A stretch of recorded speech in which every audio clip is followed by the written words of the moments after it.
नमस्कार। यह है मेरा पहला वीडियो श्रीमद् भगवद गीता का पहला अध्याय। मैं आप सभी से विनम्र निवेदन करता हूं, कृपया इसे अंत तक ध्यान से सुने और रोजाना इसका श्रवण करें। इस पवित्र ग्रंथ की वाणी आपके जीवन में सकारात्मक परिवर्तन अवश्य लाएगी। अपने प्रियजनों के साथ इसे साझा करें ताकि वे भी इसका लाभ उठा सकें और हमारे अगले अध्याय भी जरूर देखें। उनमें भी जीवन को दिशा देने वाली सीख छुपी हुई है। जय श्री कृष्ण। सारेगामा कारवां मिनी भक्ति।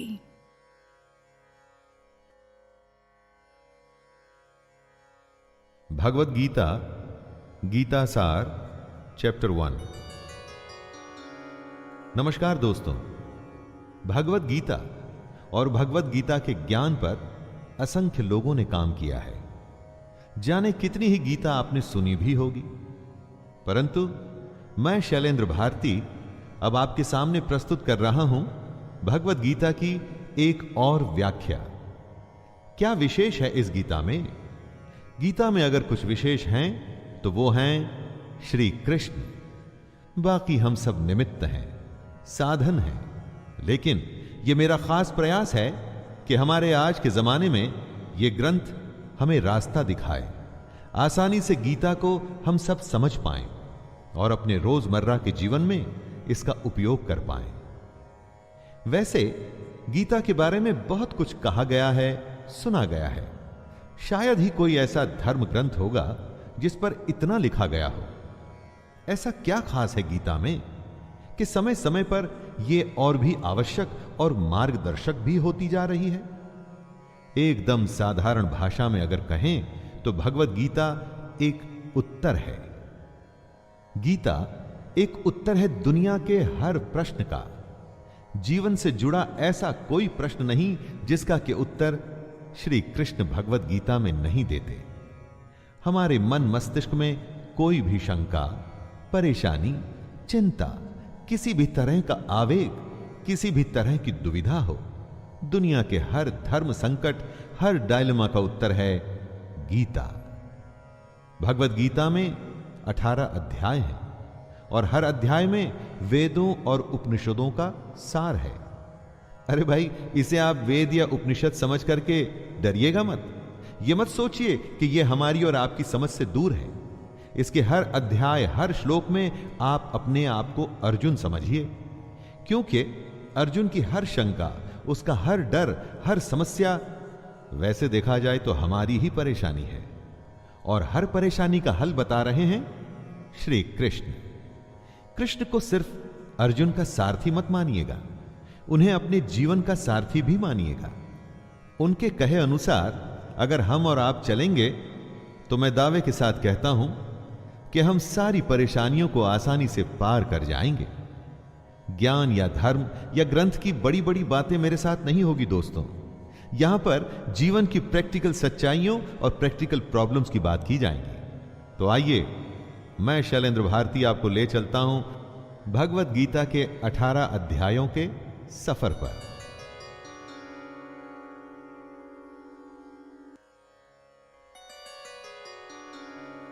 अध्याय 1, अर्जुन विषाद योग। पहला अध्याय है अर्जुन विषाद योग। यहां शुरुआत होती है धृतराष्ट्र के सवालों से। वो जानना चाहते हैं कि युद्ध में क्या हो रहा है, उनका पुत्र दुर्योधन और उनकी सेना क्या कर रही है, और साथ ही में पांडु पुत्रों की सेना क्या कर रही है। उसके बाद दोनों सेनाओं के शूर वीरों का वर्णन, और उसके बाद आता है अर्जुन का विषाद, मतलब कि उनका दुख, उनकी समस्या, उनका धर्म संकट। आइए सुनते हैं अर्जुन विषाद योग। धृतराष्ट्र उवाच धर्म क्षेत्रे कुरुक्षेत्रे समवेतायुयोत्सवः मामकाः पांडवाश्चैव किम कुर्वत संजय। धृतराष्ट्र संजय से पूछते हैं, धर्म भूमि कुरुक्षेत्र में युद्ध करने के लिए एकत्र हुए मेरे और पांडु के पुत्र क्या कर रहे हैं? धृतराष्ट्र जानना चाहते हैं कि युद्ध स्थल पर आखिर हो क्या रहा है। धृतराष्ट्र अंधे थे, देख नहीं सकते थे, लेकिन आंखों से अंधे थे, मन और मस्तिष्क से नहीं। उन्हें पता था कि वो धर्म के साथ नहीं, क्योंकि धर्म तो वहां होता है जहां श्री कृष्ण थे। अपने पुत्र मोह में उन्होंने शांति की जगह युद्ध को चुना था, लेकिन वो जानते थे कि इस युद्ध को जीतना आसान नहीं होगा। अपने जीवन में जब हम कुछ गलत करते हैं तो हम भी समझ रहे होते हैं दोस्तों कि हमारे किए का नतीजा शायद अच्छा ना हो, और ऐसा ही धृतराष्ट्र के साथ भी हुआ। वो भी इसी डर और इसी आशंका में दिखते हैं। संजय उवाच दृष्ट्वा तु पांडवानीकं व्यूढ़ं दुर्योधनस्तदा आचार्यमुपसंगम्य राजा वचनमब्रवीत्। संजय आंखों देखा हाल बताते हुए उत्तर देते हैं, हे राजन, दुर्योधन पांडवों की सेना के व्यूह को देख रहे हैं और यह बात गुरु द्रोणाचार्य को जाकर के कहते हैं। संजय को दिव्य दृष्टि प्राप्त हुई थी। वो युद्ध से दूर होते हुए भी युद्ध को देख सकते थे। वो जो देख रहे थे वही बता रहे थे। इसमें वो अपनी तरफ से कुछ भी नहीं कह रहे थे, सिर्फ आंखों देखा हाल बता रहे थे युद्ध का। यानी जैसे हम लोग रनिंग कमेंट्री सुनते हैं, बस इसी तरह समझ लीजिए। ये उन्हीं की दिव्य दृष्टि यानी डिवाइन विजन का कमाल था कि हमें गीता सुनने को मिली। पश्यैतां पांडुपुत्राणाम् आचार्य महतिं चमूं व्यूढ़ां द्रुपदपुत्रेण तव शिष्येण धीमता। हे आचार्य, द्रुपद पुत्र धृष्टद्युम्न आपका ही बुद्धिमान शिष्य है। पांडु पुत्रों की ये बड़ी भारी सेना की व्यूहाकार रचना धृष्टद्युम्न ने ही की है। व्यूहाकार रचना का मतलब हुआ कि किस विशेष तरीके से सेना के योद्धा खड़े हैं। एक ऐसा व्यूह जिससे उस सेना के बीच घुसना असंभव हो, और अगर कोई उसमें घुसने में सफल भी हो जाता है तो कभी बाहर ना आ सके। दोस्तों, जब शत्रु या समस्या को हम देखते हैं तो वो हमें बहुत बड़ी और विकराल दिखाई देती है, और मन में यह डर भी रहता है कि कुछ कर गुजर के अगर हम इसमें घुस भी गए तो क्या होगा? क्या हम बाहर आ पाएंगे? क्या हम जीत पाएंगे? ऐसी ही सोच से दुर्योधन भी गुजर रहा है। अत्र शूरा महेश्वासा भीमार्जुन समायुधे युयुधानो विराटश्च द्रुपदश्च महारथः धृष्टकेतुश्चेकितानः काशीराजश्च वीर्यवान् पुरुजितकुन्तिभोजश्च शैब्यश्च नरपुङ्गवः युधामन्युश्च विक्रान्त उत्तमौजाश्च वीर्यवान् सौभद्रो द्रौपदेयाश्च सर्व एव महारथाः। इन 3 श्लोक में दुर्योधन पांडु पुत्रों की सेना के महान योद्धाओं का नाम ले रहा है। जब भी युद्ध होता है तो आप अपने सामने खड़ी सेना, उस सेना के योद्धाओं को जांचते और परखते हैं। वैसे ही दुर्योधन भी कर रहा है। दुर्योधन द्रोणाचार्य से कहता है, बड़े बड़े धनुषों वाले तथा युद्ध में भीम और अर्जुन के समान शूरवीर सात्यकी और विराट तथा महारथी राजा द्रुपद, धृष्टकेतु और चेकितान तथा बलवान काशीराज, पुरुजित, कुंतीभोज और मनुष्यों में श्रेष्ठ शैब्य, पराक्रमी युधामन्यु तथा बलवान उत्तमौजा, सुभद्रा पुत्र अभिमन्यु एवं द्रौपदी के 5 पुत्र, ये सभी महारथी हैं। इससे हमें यह पता चलता है कि चाहे शत्रु हो या शत्रु के जैसी समस्या, उसके बारे में सब कुछ जानना चाहिए। दोस्तों, समस्या के हर पहलू से हमें वाकिफ होना चाहिए। समस्या के हर पार्ट, उसके अंग के बारे में मालूम होना चाहिए, जैसा कि दुर्योधन भी कर रहे हैं।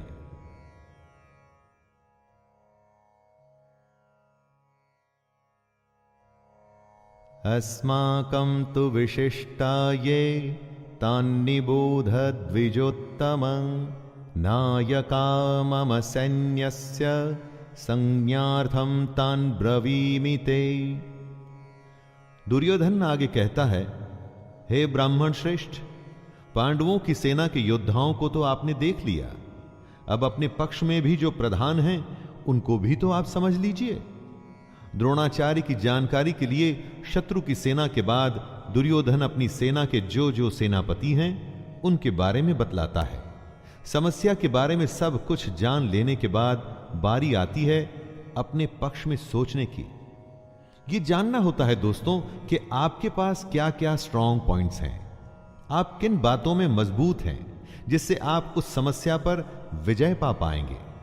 जैसे आपने समस्या के हर पहलू के बारे में सोचा, उसी तरह से आपको स्वयं का भी आकलन कर लेना चाहिए।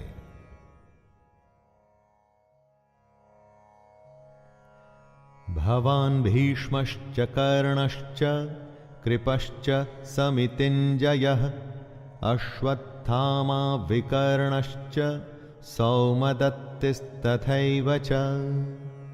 सबसे पहले आप द्रोणाचार्य और पितामह भीष्म तथा कर्ण और संग्राम विजयी कृपाचार्य तथा वैसे ही अश्वत्थामा, विकर्ण और सोमदत्त का पुत्र भूरिश्रवा के बारे में जानिए। दोस्तों, जिस तरह से हम आज के जमाने में रिस्क असेसमेंट करते हैं ना, वैसे ही दुर्योधन भी अपने शत्रु की सेना को देखते हुए दोनों सेनाओं के योद्धा की बातें करते हुए आगे होने वाले युद्ध के लिए तैयार हो रहे हैं। चुनौती को हर तरह से समझकर ही उस पर विजय प्राप्त की जा सकती है। चुनौती को इतने अच्छे से जान लेना चाहिए कि जब हम उससे लड़ने जाएं तो कुछ नया न लगे, कोई सरप्राइज ना आए। युद्ध हो या चुनौती, सरप्राइज आपको हरा सकता है। अन्ये च बहवः शूरा मदर्थे त्यक्त जीविताः नानाशस्त्र प्रहरणः सर्वे युद्ध विशारदाः। दुर्योधन गर्व के साथ कहता है कि मेरे लिए जीवन की आशा त्याग देने वालों की कमी नहीं। इतना ही नहीं, ये शूरवीर अनेक प्रकार के शस्त्रास्त्रों से सुसज्जित हैं और सब के सब युद्ध में चतुर हैं। दुर्योधन के एक इशारे पर उसकी सेना के शूरवीर लड़ने मरने को तैयार हैं। उन्हीं को देख दुर्योधन खुश हो रहा है। दुर्योधन के साथ युद्ध में लड़ने के लिए शूरवीर थे जो उसके लिए मरने को तैयार हैं। आप जब अपने जीवन की चुनौती से लड़ते हैं तो आपके साथ कौन होता है? आपके साथ होता है आपका हुनर, आपकी हिम्मत, आपकी मेहनत, आपके संगी और आपके अपने रिश्तेदार। जैसे शूरवीर दुर्योधन के लिए कुछ भी करने को तैयार हैं, वैसे ही ये आपके साथी भी आपके लिए कुछ भी कर सकते हैं।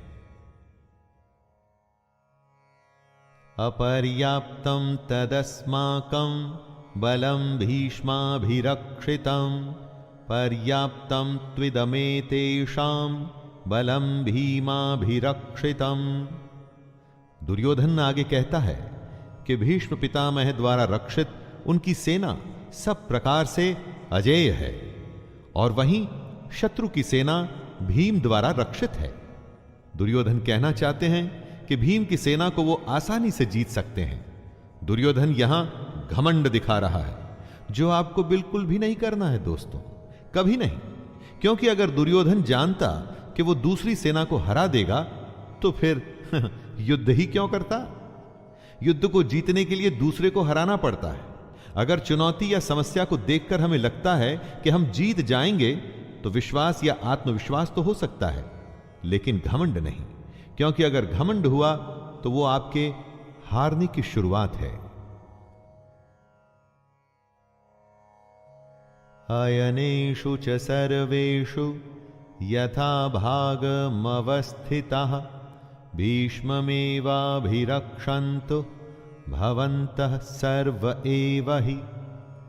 दोनों सेनाओं के इस तरह के वर्णन से दुर्योधन अपनी इस बात पर पहुंचना चाहता था, और वो ये कि हर किसी को अपने अपने मोर्चों पर अपनी अपनी जगह स्थित रहते हुए निसंदेह भीष्म पितामह की रक्षा करनी है।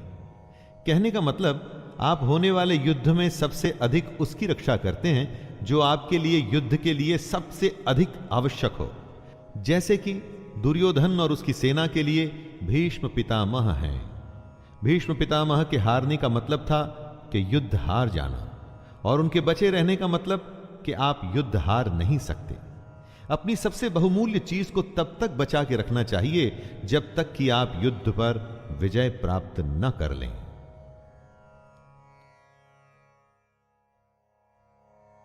तस्य संजनयन हर्षं कुरु वृद्धः पितामह सिंहनादं विनद्योच्चैः शंखदध्मो प्रतापवान। शंख उद्घोषणा होती है होने वाले युद्ध की।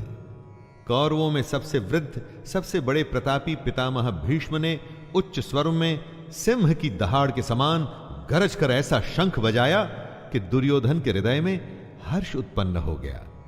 युद्ध जीतने के लिए अपने पक्ष में माहौल बनाना पड़ता है, खुद को दिलासा भी देना पड़ता है कि हम युद्ध जीतने में सक्षम हैं। ऐसा ही पितामह भीष्म ने किया और ऐसा ही हमें भी करना चाहिए। ततः शंखाश्च भैर्यश्च पणवानकगोमुखाः सहसैवाभ्यहन्यन्त सशब्दस्तु मूलोऽभवत्। युद्ध भयंकर होते हैं और ये इतिहास में आज तक के सबसे भयंकर युद्ध का आरंभ था। भीष्म पितामह के शंख के पश्चात नगाड़े तथा ढोल, मृदंग और नरसिंघे आदि बाजे एक साथ ही बज उठे। इन बाजों का नाद संगीतमय नहीं, बहुत ही डरावना था। युद्ध मनोरंजक नहीं होते दोस्तों, इसलिए अगर युद्ध का फैसला ले लिया जाता है तो उसमें फिर जो भी स्वीकार हो कर लेना पड़ता है। हर युद्ध, हर चुनौती अपने किस्म के हालात लेके आती है। उन्हीं हालात के आधार पर ही हमें तैयारियां करनी पड़ती हैं।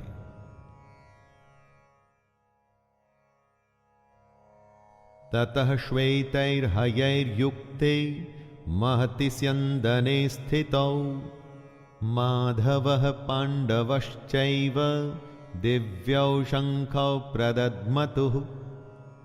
अब बारी थी पांडु पुत्रों की, सेना के शंखनाद की।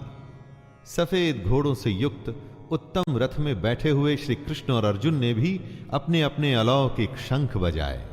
युद्ध में जब तैयारी होती है ना, तो दोनों तरफ से होती है। हर पक्ष अपनी विजय की आशा में खुद को, अपनी सेना को भरोसा देता है। आज के समय में हम खुद के लिए अगर शंख बजाने की उपमा के बारे में सोचे तो यह हो सकता है कि हम कुछ भी ऐसा कर सकते हैं जो हमें मोटिवेट या प्रोत्साहित करे।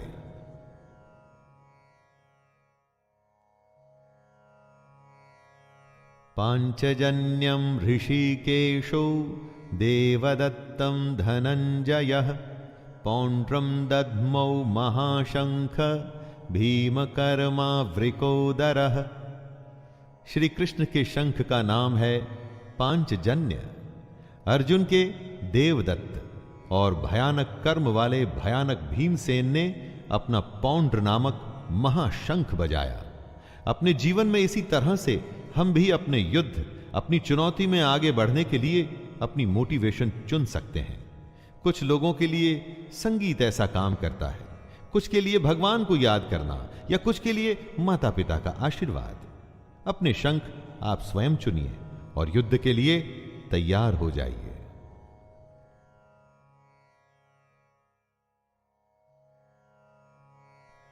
अनंत विजयम राजा कुंती पुत्रो युधिष्ठिरः नकुलः सहदेवश्च सुघोषमणिपुष्पका। पांडवों में सबसे बड़े भाई कुंती पुत्र राजा युधिष्ठिर ने अनंत विजय नाम का और नकुल तथा सहदेव ने सुघोष और मणिपुष्पक नाम के शंख बजाए। दोस्तों, मोटिवेशन तो सबको चाहिए। आपने देखा सभी लोग अपने अपने तरीके से युद्ध जीतने के लिए अपना अपना प्रयास कर रहे थे।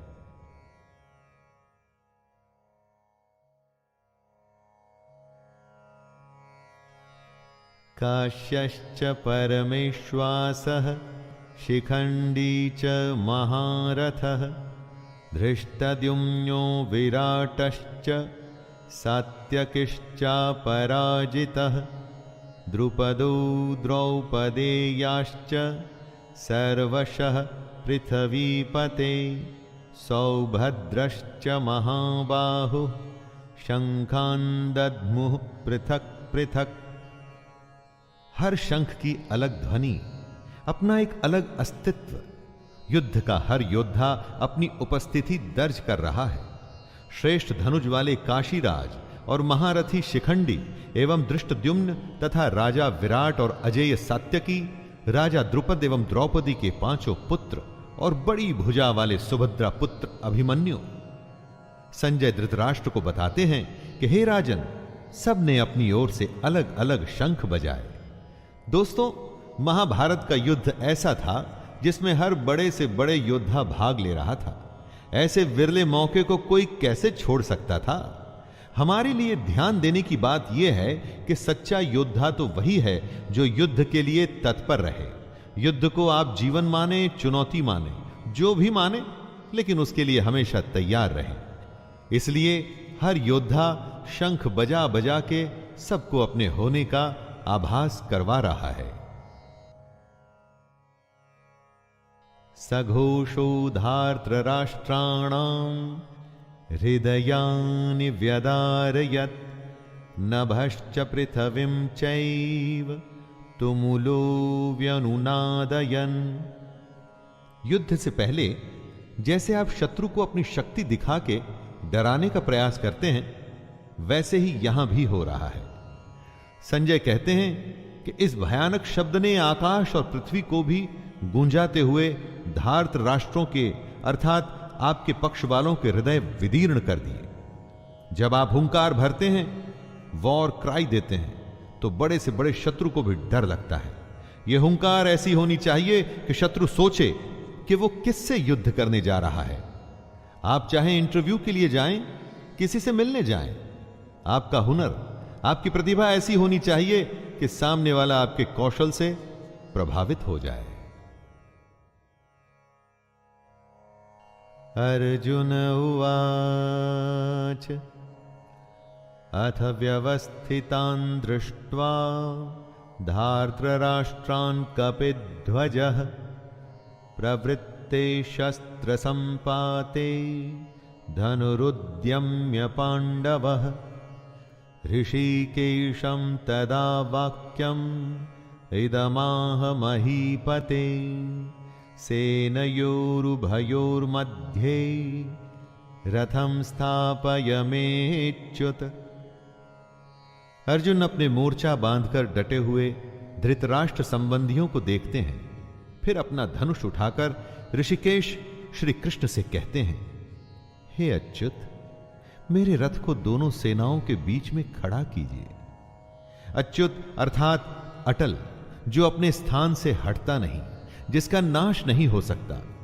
श्री कृष्ण का एक नाम अच्युत भी था और अर्जुन अपने सारथी से दोनों सेनाओं के बीच में जाने को कह रहे हैं।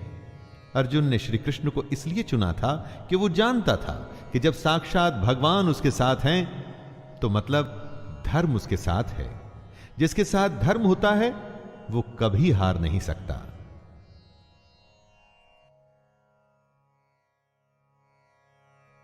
यावदेतान्निरीक्षेऽहं योद्धुकामानवस्थितान् कैर्मया सह योद्धव्यम् अस्मिन् रणसमुद्यमे।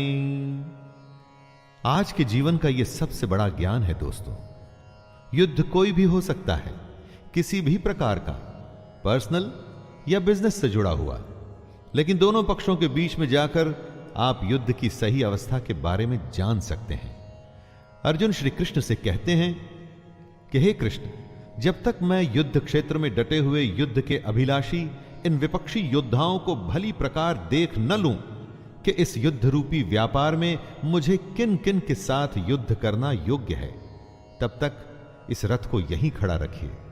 हमें भी दोस्तों, जी हां, हमें भी इसी तरह अपनी समस्या के बीच में खड़े हो उसे भली भांति देखना और परखना चाहिए और तभी निर्णय लेना चाहिए।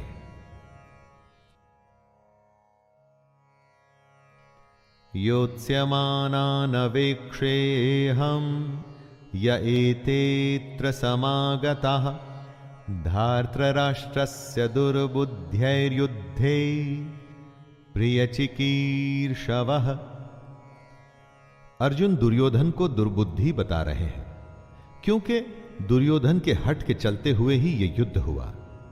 दुर्योधन का साथ देने जितने भी राजा आए हैं, उन्हें अर्जुन युद्ध स्थल के बीच में खड़े होकर के देखना चाहते हैं। दोस्तों, यह जरूरी नहीं कि आपका शत्रु सही हो सकता है उसने गलत तरीका अपना करके आपको युद्ध में उलझाना चाहा हो, जैसा कि महाभारत में भी हुआ। युद्ध तो करना ही पड़ता है और वो तभी करना चाहिए जब आप अपने शत्रु को अच्छे से देख परख चुके हों, जान चुके हों। इसलिए अर्जुन कृष्ण से दोनों सेनाओं के बीच में रथ को ले जाने के लिए कहता है। संजय उवाच एवमुक्तो ऋषिकेशो गुडाकेशेन भारत सेनयोरुभयोर्मध्ये स्थापयित्वा रथोत्तमम् भीष्मद्रोणप्रमुखतः सर्वेषां च महीक्षिताम् उवाच पार्थ पश्यैतान् समवेतान् कुरुनिति। संजय अपना आंखों देखा हाल बताते हैं। हे धृतराष्ट्र, जैसा कि अर्जुन ने कहा था, श्री कृष्ण ने दोनों सेनाओं के बीच में भीष्म और द्रोणाचार्य के सामने तथा संपूर्ण राजाओं के सामने रथ को खड़ा करके इस प्रकार कहा, हे पार्थ, युद्ध के लिए जुटे हुए इन कौरवों को देख। पार्थ अर्जुन का ही नाम है दोस्तों, उस अर्जुन का नाम है जो शंका में बस घिरने ही वाला है। पार्थ हम सब भी हो सकते हैं, और अगर हम अपने आप को शंका में घिरा पाते हैं तो मदद करने के लिए कृष्ण भी दूर नहीं होते और ना ही उनकी गीता दूर होती है। तत्रापश्यत् स्थितान् पार्थः पितॄनथ पितामहान् आचार्यान् मातुलान् भ्रातॄन् पुत्रान् पौत्रान् सखिंस्तथा। कुंती का एक नाम पृथा भी था। पृथा पुत्र अर्थात कुंती पुत्र। पार्थ दोनों ही सेनाओं के मध्य में उपस्थित ताऊ, चाचा, दादा, परदादा, गुरु, मामा, भाइयों, पुत्रों, पोतों को देख रहे हैं। महाभारत को इसीलिए तो धर्म युद्ध कहा गया है, ऐसा युद्ध जो धर्म के लिए किया गया था। और इस युद्ध का एक बड़ा परिवार दो हिस्सों में बंट गया था। आधे सगे संबंधी एक तरफ और आधे दूसरी तरफ। हर किसी को फैसला करना था कि वो युद्ध में किसका साथ देना चाहता है, दुर्योधन का या अर्जुन का। श्वशुरान् सुहृदश्चैव सेनयोरुभयोरपि तान् समीक्ष्य स कौन्तेयः सर्वान् बन्धूनवस्थितान्। इन सब सगे संबंधियों के साथ साथ अर्जुन अपने मित्रों को, ससुरों को, सुहृदयों को देख रहे हैं, विचार कर रहे हैं। पूरा जीवन पांडु पुत्रों और धृतराष्ट्र पुत्रों के साथ बिताया। सारे सगे, सारे संबंधी एक ही तो हैं, दोनों पक्ष में अपने ही तो लोग हैं, किंतु अब अपनों के ही दो पक्ष बन गए हैं। उसमें से एक पक्ष शत्रु का है। हर किसी से अर्जुन की लड़ाई नहीं थी, लेकिन अब युद्ध में वो उसके शत्रु थे और उसे उनके साथ लड़ना होगा। अर्जुन उवाच कृपया परयाविष्टो विषीदत्रिदमब्रवीत् दृष्टैवमं स्वजनं कृष्ण युयुत्सुम समुपस्थितिम। अपने करीबी एकदम अपने अर्जुन के सामने खड़े थे, लेकिन शत्रु पक्ष में उन उपस्थित संपूर्ण बंधुओं को देखकर वे कुंती पुत्र अर्जुन अत्यंत करुणा से युक्त होकर शोक करते हुए श्री कृष्ण से कह रहे हैं। यहीं से शुरुआत होती है दोस्तों, आरंभ होता है अर्जुन के विषाद का, जिसके लिए संपूर्ण गीता की रचना हुई। कृष्ण को मार्गदर्शन के लिए एक ऐसी रचना करनी पड़ी जो हमेशा हमेशा के लिए हर किसी को सही राह पर चलने के लिए प्रेरित करती रही है और आगे भी प्रेरित करती रहेगी। सीदन्ति मम गात्राणि मुखं च परिशुष्यति वेपथुश्च शरीरे मे रोमहर्षश्च जायते। युद्ध की बात करना आसान होता है, युद्ध करना कठिन। ऐसा ही अर्जुन के साथ हुआ, ऐसा ही दोस्तों हम सबके साथ होता है। ऐसी ही शंका का सॉल्यूशन भगवत गीता से श्री कृष्ण के द्वारा हमें मिलता है। दुखी अर्जुन कहते हैं, हे कृष्ण, युद्ध क्षेत्र में डटे हुए युद्ध के अभिलाषी इस स्वजन समुदाय अपनों को देखकर मेरे अंग शिथिल हुए जा रहे हैं, जैसे अंगों में शक्ति ना हो और मुख सूखा जा रहा है तथा मेरे शरीर में कंप व रोमांच हो रहा है। न जाने कितनी ही बार ऐसा हम सबके साथ होता है कि जब युद्ध के सम्मुख होते हैं तो जैसे शक्ति खत्म हो जाती है। परीक्षा की घड़ी के समय पर भी ऐसी ही घबराहट होती है ना।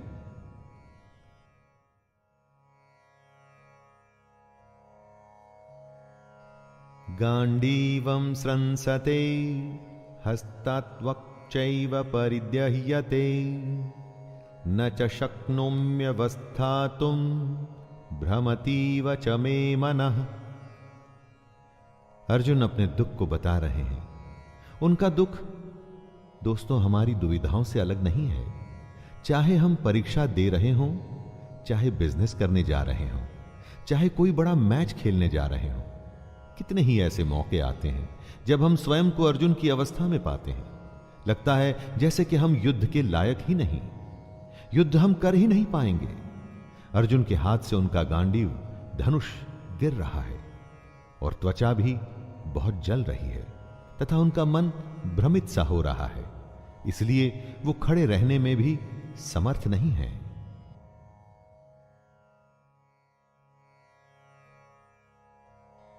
निमित्तानि च पश्यामि विपरीतानि केशव न च श्रेयोनुपश्यामि हत्वा स्वजनमाहवे। विश्व का सबसे बड़ा योद्धा अर्जुन हताश है। युद्ध से पहले अगर आप खुद को कांपता हुआ पाते हैं, देखते हैं कि डर से आपका मुंह सूख रहा है, तो आपको निश्चित ही लगता है कि आप हारने वाले हैं। दुनिया खत्म सी होती दिखती है, चारों तरफ अंधकार सा महसूस होता है। ऐसे ही समय में हमें एक मार्गदर्शक की जरूरत होती है। इसीलिए अर्जुन कहते हैं, हे केशव, मैं लक्षणों को भी विपरीत ही देख रहा हूं तथा युद्ध में स्वजन समुदाय को मारकर कल्याण भी नहीं दिखता। यानी अपनों की जान लेके मुझे क्या फायदा होगा। न कांक्षे विजयम कृष्ण न च राज्यम सुखानि च किं नो राज्ये न गोविंद किं भोगैर्जीवितेन वा। अर्जुन बात को स्पष्ट रखते हैं। डर में सब व्यर्थ लगता है। अर्जुन कहते हैं, हे कृष्ण, मैं न तो विजय चाहता हूं और न राज्य, और ना ही मैं सुखों को चाहता हूं। हे गोविंद, हमें ऐसे राज्य से क्या प्रयोजन है अथवा ऐसे भोगों से और जीवन से भी क्या लाभ है। इस विषाद में, शंका में, डर या घबराहट में अर्जुन सब कुछ छोड़ने को, त्याग देने को तैयार है। धन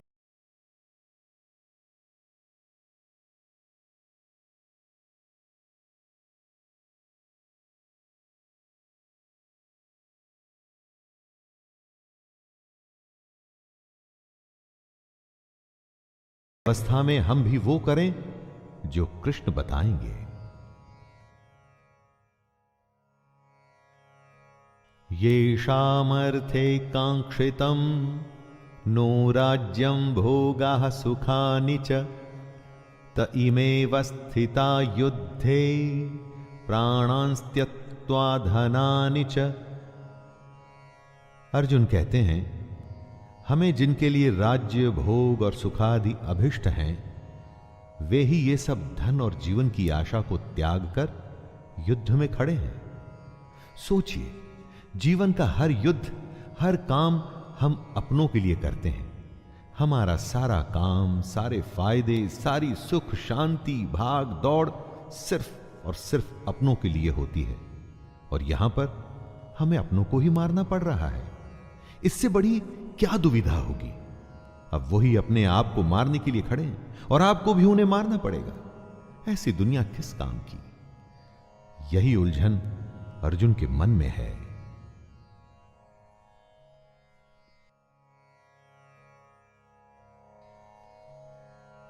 आचार्यः पितरः पुत्रास् तथैव च पितामहः मातुलः श्वशुरः पौत्रः श्यालः संबंधिनस्तथा। अर्जुन के सामने खड़े हैं उनके गुरुजन, ताऊ, चाचे, लड़के, दादे, मामे, ससुर, पौत्र, साले और भी कई सारे संबंधी लोग। अर्जुन अपने हर संबंधी को करीब से पहचान रहे हैं और पहचान के उन्हें बता भी रहे हैं।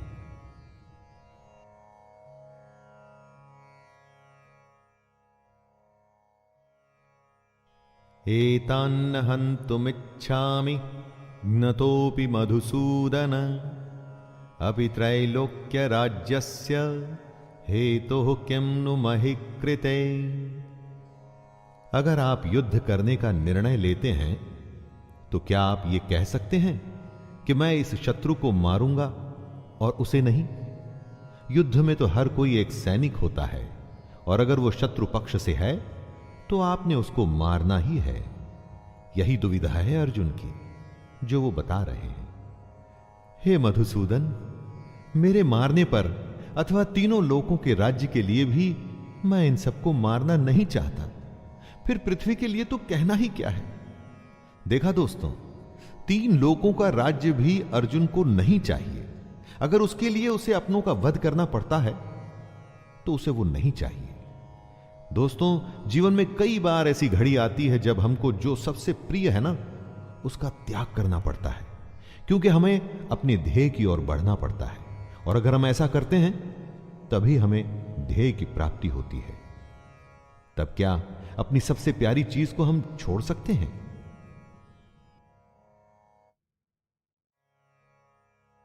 निहत्य धार्तराष्ट्रान्न का प्रीतिः स्याज्जनार्दन पापमेवाश्रयेदस्मान् हत्वैतानान्ततायिनः। अर्जुन आगे कहते हैं, हे जनार्दन, धृतराष्ट्र के पुत्रों को मारकर हमें क्या प्रसन्नता होगी? इन आतताइयों को मारकर हमें तो पाप ही लगेगा ना। शत्रु पक्ष में चाहे आतताई बुरे लोग ही क्यों न हो, लेकिन हैं तो अपने।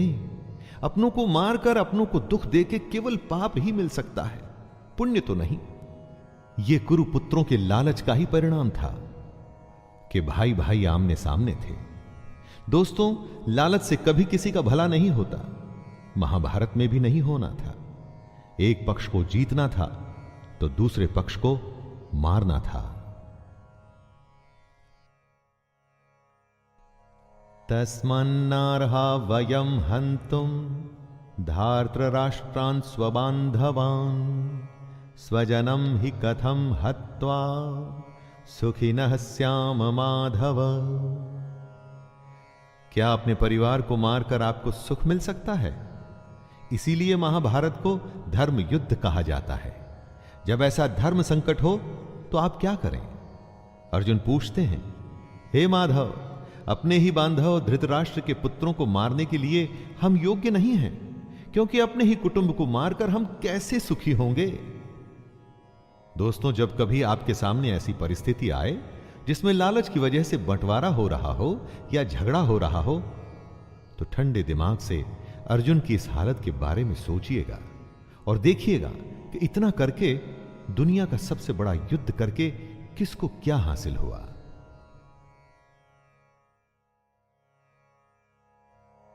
यद्यप्येते न पश्यन्ति लोभोपहत चेतसः कुलक्षय कृतं दोषं मित्रद्रोहे च पातकं कथं न ज्ञेयमस्माभिः पापादस्मान्निवर्तितुं कुलक्षय कृतं दोषं प्रपश्यद्भिर्जनार्दन।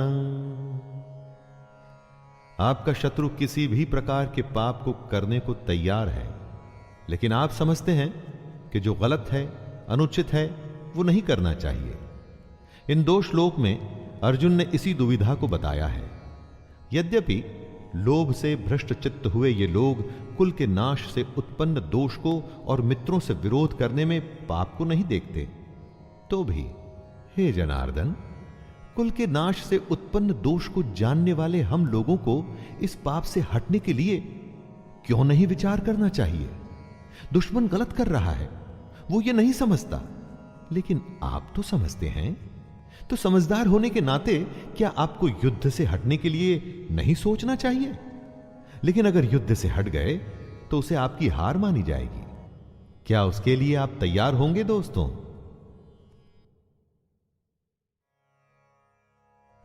कुलक्षये प्रणश्यन्ति कुलधर्मः सनातनः धर्मे नष्टे कुलं कृतस्नं धर्मोऽभिभवत्युत। जहां परिवार खत्म हो जाता है वहां कुछ नहीं बचता। कुल का नाश होने का मतलब सब कुछ खत्म हो जाना होता है। ऐसी ही स्थिति में अर्जुन फंसे हुए हैं। वो कहते हैं कुल के नाश से सनातन कुल धर्म नष्ट हो जाते हैं तथा धर्म का नाश हो जाने पर संपूर्ण कुल में पाप भी बहुत फैल जाता है। अर्जुन जो कहना चाहते हैं वो ये है कि अगर परिवार नष्ट होता है तो धर्म नष्ट होता है।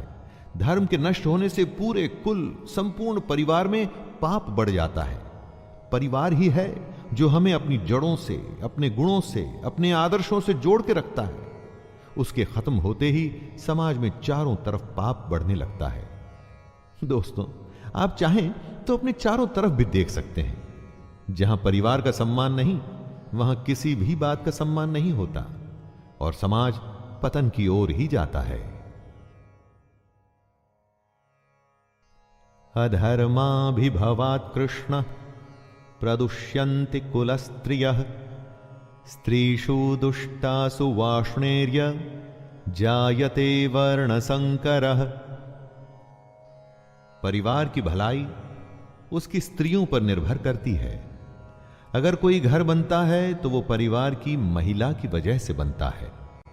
जिस घर में महिला नहीं होती तो कहते हैं कि उस घर का कोई भविष्य ही नहीं। और अगर ये स्त्रियां दूषित या करप्ट हो जाएं तो उसका क्या असर होता है?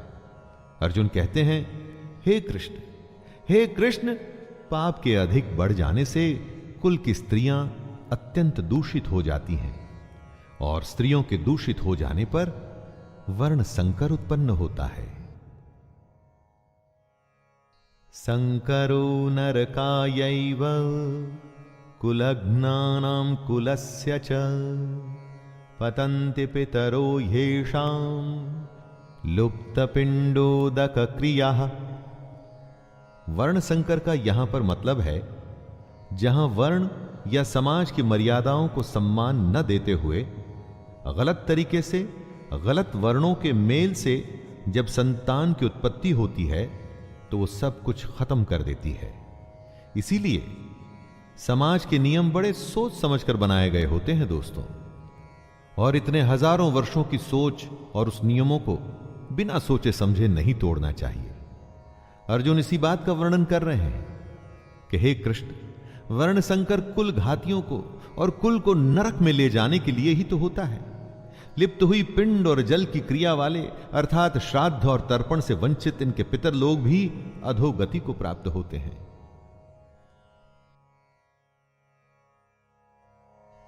दोषैरेते कुलघ्नानां वर्ण संकर कारकैः उत्साद्यन्ते जाति धर्मः कुल धर्माश्च शाश्वतः। अर्जुन ने कहा, इन वर्ण संकर कारक दोषों से कुल घातियों के सनातन कुल धर्म और जाति धर्म नष्ट हो जाते हैं। जहां वर्ण संकर होता है ना, वहां धर्म का नाश निश्चित है। वर्ण संकर की वजह से, जैसा कि अर्जुन ने बताया, कुल के धर्म का नाश होता है और जाति के धर्म का भी नाश हो जाता है। जब कोई अपने धर्म का पालन नहीं करेगा, अपने कर्तव्य का निर्वाह नहीं करेगा और समाज मनमानी करके अगर कोई नियम नहीं मानेगा, तो फिर समाज कैसे रह जाएगा? समाज तो नाम ही कायदे और कानून का है, जहां सब सम्मान से बिना किसी डर के एक साथ रह सके। उत्सन्न कुल धर्माणां मनुष्याणां जनार्दन नरके नियतं वासो भवतीत्यनुशुश्रुम। हे जनार्दन, जिनका कुल धर्म नष्ट हो गया है, ऐसे मनुष्यों का अनिश्चित काल तक नरक में वास होता है। ऐसा हम सुनते आए हैं। महाभारत के समय कुल की मान्यता इतनी थी दोस्तों कि अगर किसी के कुल का नाश हो जाता था तो माना जाता था कि अब यह हमेशा के लिए नरक में ही रहेगा। इसीलिए कुल की रक्षा करना, उसके सम्मान को बचाना, उसका नाम करना इतनी बड़ी बात मानी जाती थी। अर्जुन ही नहीं, ऐसा हम भी सुनते आए हैं कि जो धर्म का, कुल का सम्मान नहीं करते, वो सीधे नरक को जाते हैं। इसे आप ऐसा भी मान सकते हैं कि जहां धर्म नहीं होता, वो जगह अपने आप ही नरक बन जाती है। अपनी चारों तरफ देखिए ना, ऐसी कई जगहें आपको आज के युग में भी दिख जाएंगी।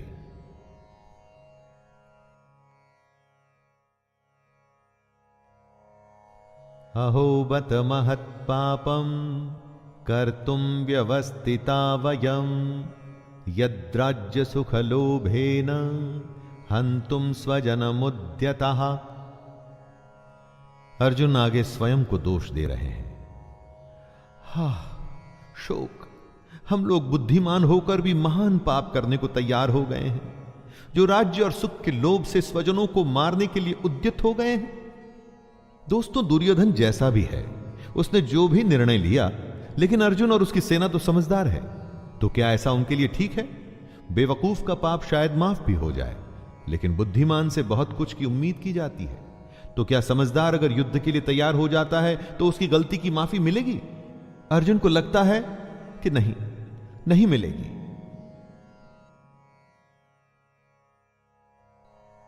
यदि माम प्रतिकारम शस्त्रम शस्त्रपाणयः धार्तराष्ट्रारणे हन्युस् तन्मे क्षेमतरम भवेत्।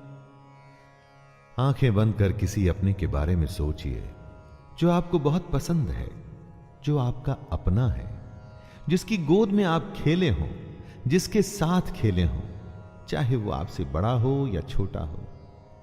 क्या आप उसे मार पाएंगे? अरे उससे अच्छा तो आपको लगेगा कि उसके हाथों आप स्वयं मारे जाएं। यही बात अर्जुन कहते हैं। यदि मुझ शस्त्र रहित एवं सामना न करने वाले को शस्त्र हाथ में लिए हुए धृतराष्ट्र के पुत्र रण में मार डालें, तो वो मरना भी मेरे लिए अधिक कल्याणकारक होगा। संजय उवाच एवमुक्त्वार्जुनः संख्ये रथोपस्थ उपाविशत् विसृज्य सशरं चापं शोक संविघ्नमानसः।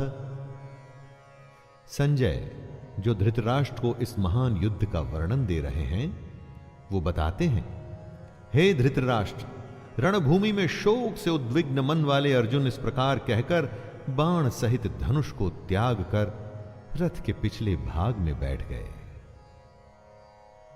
दोस्तों, ये था पहला अध्याय भगवत गीता का। अर्जुन विषाद योग। जी हां, इसमें अर्जुन के दुख के होने की, उसके मन में शंका आने की, और यही बातें हमारे सामने साफ मुखर होकर आती हैं इस पूरे अध्याय में। अब इसके बाद के अध्याय में श्री कृष्ण अर्जुन के दुख का, शंका का, परेशानियों का, हर प्रश्नों का किस तरह भली भांति उत्तर देंगे, उसे जानेंगे और सुनेंगे। तो दोस्तों, ये था भगवत गीता का प्रथम अध्याय अर्जुन विषाद योग, जिसे आप तक पहुंचाया है शैलेंद्र भारती ने। बड़ी सुंदर, साधारण और स्पष्ट शब्दों में इसे प्रस्तुत करने का प्रयास किया गया है। इसके बाद मुलाकात होगी दूसरे अध्याय में। तब तक के लिए आज्ञा दीजिए। धन्यवाद। जय श्री कृष्ण।